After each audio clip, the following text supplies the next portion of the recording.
She survived a plane crash that killed 98 people, only to discover her husband was cheating on her the whole time.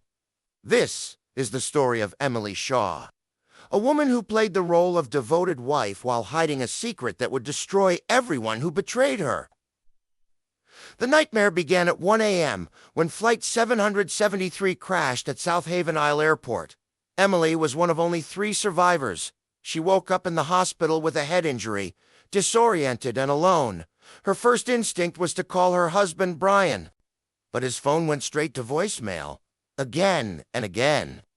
When she finally reached her grandmother, the old woman's relief was palpable, but Emily could barely get the words out. Brian was too busy to come to the hospital, too busy for his wife who just cheated death. But Emily wasn't surprised.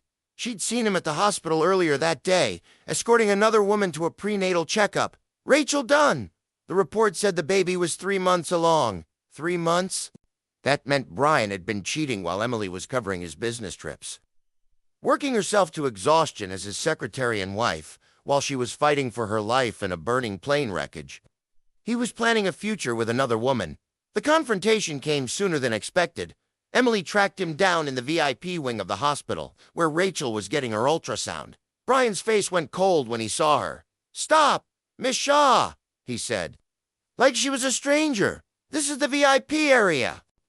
You can't go in there." The security guards held her back, while her husband protected his pregnant mistress. Emily's grandmother was furious when she found out she'd orchestrated their marriage 3 years ago, believing Emily's devotion could save Brian's failing company. "Horizon Group! That man!" she raged. "Is his job more important than you?" But Emily just smiled bitterly. The job was never the problem. The problem was that Brian had never loved her. She was a convenient cover, a loyal secretary who came with Grandma's approval. The truth came out in brutal fragments. Brian had been seeing Rachel since before they married. The business trips Emily covered for him, romantic getaways with Rachel, the late nights at the office, nights spent building a life with another woman. And when Emily's grandmother had begged her to marry Brian to save the company, Brian had seen it as a perfect arrangement. A wife who'd never question his absences, who'd work tirelessly for his benefit, who'd be too grateful for the marriage to notice the lies. For 3 years, Emily had been the perfect wife.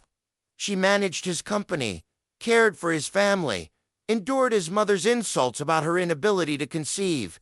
She'd swallowed every humiliation, believing that if she just loved him enough, he'd eventually love her back.